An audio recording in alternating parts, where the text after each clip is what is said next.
And Newcastle Fire Chief Mark Piniella was on Carl Street last night around 8:30 when he heard cries for help coming from the nearby creek. As 27 First News reporter Derek Lewis explains, it was the chief and his crew's reaction that may have saved a teenager's life. It was perfect timing that saved a 16-year-old boy's life in Newcastle Saturday.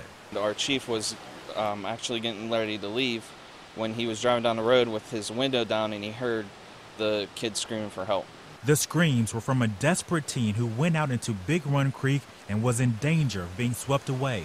Firefighter Joseph Riley was called to the scene minutes later to help his chief with the rescue.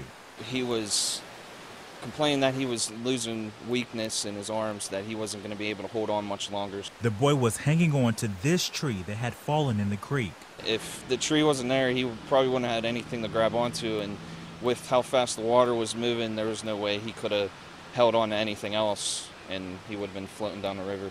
Firefighters aren't exactly sure how the boy ended up in the creek, but say he and his friend shouldn't have been down there at all. Stay away from the fast moving water like that.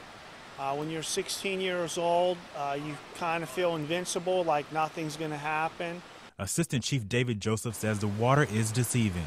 Once you get in there, the current is a lot stronger than it looks, and he could have been swept downstream.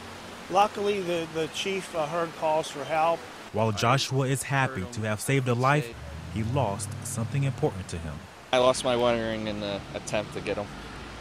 What has your wife said? Nothing. She said it can be replaced. In Newcastle, Derek Lewis, WKBN 27 First News.